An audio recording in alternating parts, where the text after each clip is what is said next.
Rip Van Winkle. Many, many years ago, there lived a good for nothing fellow whose name was Rip Van Winkle.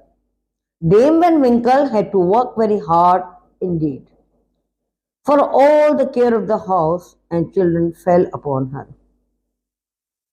In spite of his faults, Rip was good natured. He was always willing to do a kindness for his friends, and if anyone in trouble, he was the first to offer help. Rip was a great friend of all the children too, and when their playthings were broken, they were always sure that he would mend them. Rip's wife could not see the good side. To Dame Van Winkle, Rip was a worthless fellow whom she must scold, scold, scold from morning till night. To be sure, her scoldings did no good, for all she could say did not change him in the least. Rip had one faithful friend, however, in his old dog Wolf. Wolf was the best hunter in the village, and many were the rabbits and partridges which they caught together. After his scoldings, Rip would whistle for his dog, and dog take his gun from the corner in the kitchen and tramp away into the deep woods. One day, Rip and his dog had taken a long walk up the side of a high mountain. At length, they came to a place where Rip had never been before. The day was warm, and he lay down under an oak tree to rest. Suddenly he heard someone calling to him, "Rip, Rip, come and help me." Rip, looking far down the mountain side, caught sight of a little old man with a long beard. He could not see plainly, but the little man seemed to be carrying a keg upon his bent back. He called again, "Rip, Rip, do you hear? Come down and help me." Rip forgot how tired he was and clambered down to the little old man. Then, taking the keg upon his own shoulder, he said, "Which way do you go, sir?" "Follow me," cried the little old man. Shortly, on and on they went, climbing up, up to the very top of the mountain. All at once, a little valley opened before them. It was level, and on it the grass was short and thick. Rip thought he had never before seen so beautiful a spot. Here were 20 more little old men who looked for all the world like the man with the keg. They wore tall red caps. Their coats had large brass buttons. Their trousers were short, and on their shoes were the huge silver buckles. When Rip first saw the little man, they were playing ninepins, and the great wooden balls striking the pins made a noise like rumbling thunder. As Rip came near, they stopped their play and looked at him. Looked with such strange eyes that Rip was afraid. His heart thumped within him. Rip placed the keg upon the grass. One of the little men emptied it into huge mugs and motioned to Rip to pass them round. Rip obeyed, but he was so frightened that his trembling legs would hardly carry him.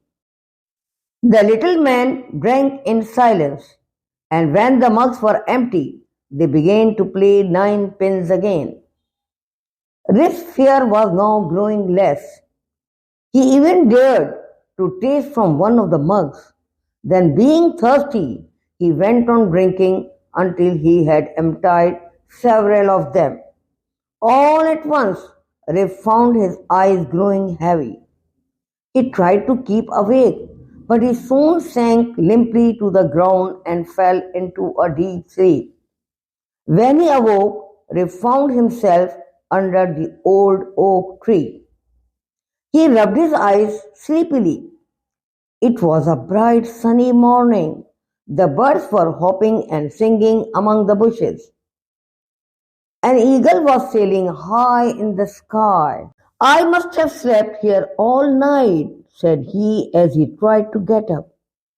Then he thought of the strange little man with the keg. Ah, it must have been the drink. He said, I should not have touched it. What will the good dame say when I go home? He looked for his gun, but he could not find it. Instead, there was an old rusty firelock. Surely someone has playing a trick upon me, said Rip. He whistled and whistled for his dog, but Wolf did not appear. He rose slowly to his feet, for his joints were stiff. These outdoor beds are hard, he said. They make one feel old. He shook his head and took the rusty gun in his hand. Then he walked slowly down the side of the mountain. As Rip came near the village, he met some children. Strange, he said. I do not know one of them. I thought I knew every child in the village. Their dress too is odd. The children all stared at Rip. Each one began to stroke his chin. At length, Rip did the same. Ah, what was this? He found his beard had grown to a foot long. When at last he came to the village, a troop of strange children was running at his heels. They hooted after him. They pointed at his grey beard. And saddest of all, even the dogs did not know him. The village was changed. It was larger. There were rows of houses he had never seen before. Queer names were over the doors. Strange faces were at the windows. Rip did not know what to think.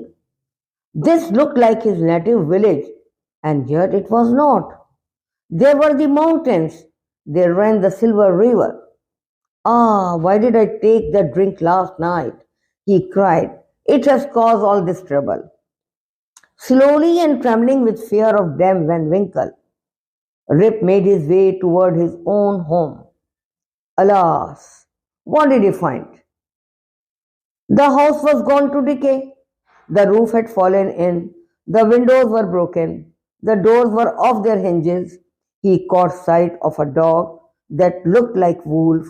Rip called his old friend's name. The dog growled and showed his teeth. Even my dog does not know me, said poor Rip. Rip then crept through the broken down door. He called loudly for his wife and children. Stumbling out again, he ran toward the village in a little army of women and children now followed at his heels. The people crowded round him. They looked him over from head to foot. At length, a man said to him, Why do you come into this village carrying a gun and with a mob at your heels? Ah, cried Rip, I mean no harm to anybody. I have always lived in this village. I came to the inn to see if I could find some of my old friends. Your old friends? Indeed, cried the man. What are their names? Where is Nick Vedder? Said Rip. A voice from the crowd said, Nick Vedder. Why, he has been dead these 20 years. Where is Brom Dutcher? Oh, he was killed in the war 10 years ago. Where is Van Brummel, the schoolmaster? He went off to the war too, and is now a great man. At length Rip said, Does nobody here know Rip Van Winkle? Yes, there is a Rip Van Winkle leaning against that tree. Rip looked. There indeed was a man, the picture of his old self. Alas, he cried, I am not myself. I am somebody else. That is surely Rip under that tree. I was myself last night before I fell asleep on the mountain. Now they have changed my gun Everything is changed. I cannot tell. I cannot tell what my name is or who I am. Just then a young woman came up with a child in her arms. Hush, Rip, she cried. Hush, little one. The old man won't hurt you. What is your name, my good woman? Asked the old man. Judith Gardner. And what is your father's name? Ah, poor man. Rip Van Winkle was his name. He went away from home 20 years ago, and he has never been heard of since. His dog came home without him. Rip has never been found. I was then only a little girl. Where is your mother? She too is dead. Old Rip caught the woman in his arms. I'm your father, he cried. Young Rip Van Winkle once, old Rip Van Winkle now. Does no one remember Rip Van Winkle? An old woman came up and cried, It is Rip Van Winkle himself. Why? Where have you been these 20 long years? Rip told his story, and now, when the thunder peals from the tops of the high mountains, they say in the village that the little men are playing ninepins.